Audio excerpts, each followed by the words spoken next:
Secretary. अभी पिछले कई दिनों से आपको पता है कि एक बिजनेसमैन है उत्तराखंड में बेस्ड रामदेव जी, जो भगवा कपड़े पहनकर अपने जो मेडिसिन को बेचने की प्रयास में मॉडर्न मेडिसिन के ऊपर एक के बाद एक दूसरे फेक लांछन लगाए जा रहे हैं। इंडियन मेडिकल एसोसिएशन ऐसे बाबाओं के खिलाफ हम बहुत ही सख्त विरोध प्रसिद्ध करना चाहते हैं। This is not the way. इस कोविड पैंडेमिक के टाइम में पिछले 15 महीनों में 1200 से 1400 डॉक्टरों की जान जा चुकी है कोविड वार्ड्स में।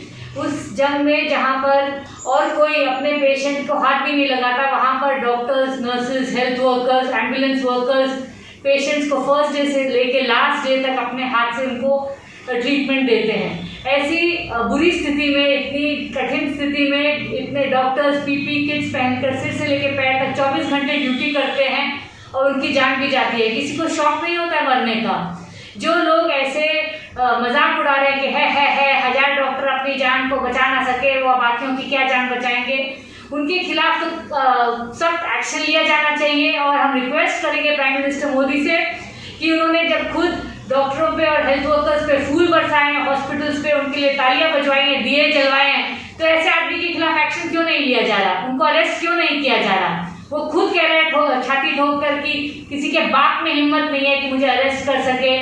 तो ये किसके बाप के प्रोटेक्शन की वजह से वो इतना शोर मचा रहे हैं। उनके खिलाफ सख्त से सख्त कार्रवाई की जानी चाहिए। ऐसी स्टेटमेंट से डॉक्टर्स का मनोबल गिरता है, हेल्थ वर्कर्स की जो सैक्रिफाइसेस हैं वो वेस्ट होती महसूस होती हैं। जो यंग डॉक्टर्स कोविड वार्ड्स में काम कर रहे हैं, ऐसे स्टेटमेंट्स उनको उनके दिल पे क्या बीतती होगी। उन 1400 डॉक्टरों के घरों में जिनके फैमिली के चिराग आज बुझ गए हैं, उनको क्या लगता होगा कि ये देश इतना निर्दयी देश है कि हमारी जो अल्टीमेट सैक्रिफाइस है उसको भी रिस्पेक्ट करने की बजाय उनका मजाक उड़ाया जा रहा है। हम रिक्वेस्ट करेंगे प्राइम मिनिस्टर मोदी से कि आप जल्द से जल्द ऐसे आदमी के खिलाफ एक्शन लें जो अपने फेक स्टेटमेंट्स दे देकर मॉडर्न मेडिसिन को बदनाम करने की कोशिश कर रहे हैं। और उनका सिर्फ एक ही एंड पॉइंट है, उनको कोई ना आयुर्वेदा आती है, ना वो आयुर्वेदा के एक्सपर्ट हैं, तो बिना बात के ये फेक स्टेटमेंट्स देते रहते हैं। उनकी जो दवाइयां हैं जिसका ये खूब एडवर्टाइजमेंट कर रहे हैं,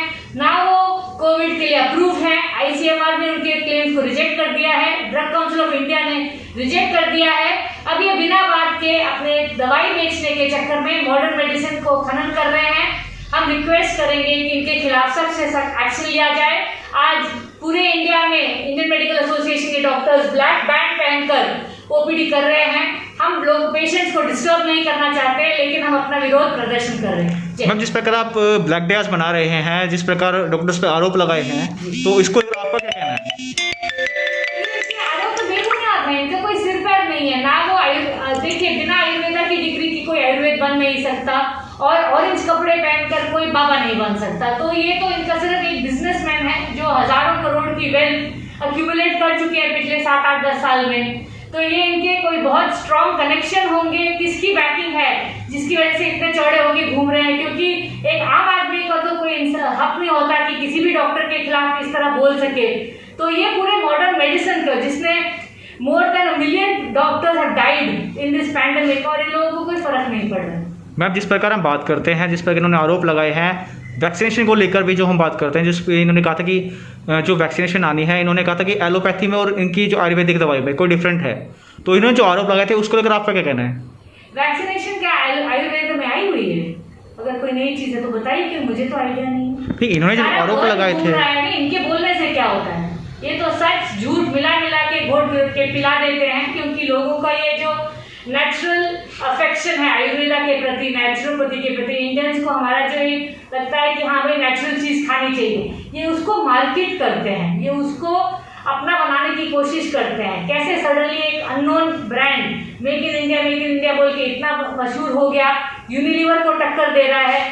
पर प्रॉब्लम इसकी, इनके सारे प्रोडक्ट सब स्टैंडर्ड हैं। आप डेंटिस्ट से पूछिए, उनके जो टूथपेस्ट लगा के कितने कैविटीज हो रही हैं। आई स्पेशलिस्ट से पूछिए कि इनकी ड्रॉप्स ले लेके कितने आंखों में ये अल्सर्स हो रहे हैं। तो इतना ज़्यादा प्रसिद्ध हो चुका है, कोई नई बात नहीं है। लेकिन ये जो लोगों का जो नेचुरल अफेक्शन है टुवर्ड्स आयुर्वेदा, टुवर्ड्स नेचुरोपैथी, उसको ये मार्केट करके अपने प्रोडक्ट्स बेचना चाहते हैं। इनका कोई साइंटिफिक बेसिस नहीं है। आईसीएमआर खुद ही इनको कह दिया है कि this products are not approved. अब वैक्सीन की बात आती है, ये स्टेटमेंट दे रहे हैं कि ये वैक्सीन यूजलेस है और आप मत लगवाइए, और खुद ये जब इनको बीमार होते हैं तभी हमारे जॉलीग्रांट हॉस्पिटल में जाते हैं, इनके सीईओ वेदांता में एडमिट होते हैं, इनके जो डेयरी बिजनेस के हेड हैं सुनील बंसल जी, उनकी एक heart lung bypass machine ECMO machine के ऊपर देहांत हो गया। खुद उनको अपने ये tertiary care medical modern medicine use करने में कोई आपत्ति नहीं है, लेकिन अपने फॉलोअर्स को, प्रॉब्लम क्या होती है, ये पब्लिक फिगर है, हजारों लाखों लोग इनको सुनते हैं, तो उनको ये गुमराह करते हैं ऐसी स्टेटमेंट देके, और सरकार को इनके खिलाफ सख्त कार्रवाई लेनी चाहिए। अगर ये वैक्सीन हेजिटेंसी बढ़ा रहे हैं, इस समय जरूरत है कि हर इंडियन वैक्सीनेट हो, ताकि जो फ्यूचर वेव्स है, वेव 3 वेव 4 जो आएगी, उसमें ज्यादा जाने बच सके। सेकेंड वेव में इतनी मौतें क्यों हुई हैं? क्योंकि वैक्सीनेशन नहीं लगा था।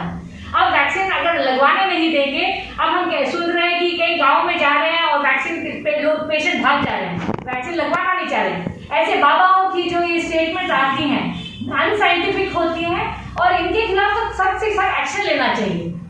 पर वैक्सीनेशन के लिए बात करते हैं, जो वैक्सीनेशन लगवाई जा रही है उसके बाद भी वैक्सीन से कुछ लोग बीमार पड़ रहे हैं और वैक्सीन प्रॉपर लोगों को पहुंच ही नहीं पा रही है, तो उसको लेकर आप क्या कह रहे हैं? देखिए, वैक्सीन जो है, हम अब दिख रहा है कि जैसे India has vaccinated about 4% of its people जिनको 2 डोज लग चुके हैं, ओनली 4%, जबकि यूएस में 50% लोगों को 2 वैक्सीन लग चुके हैं।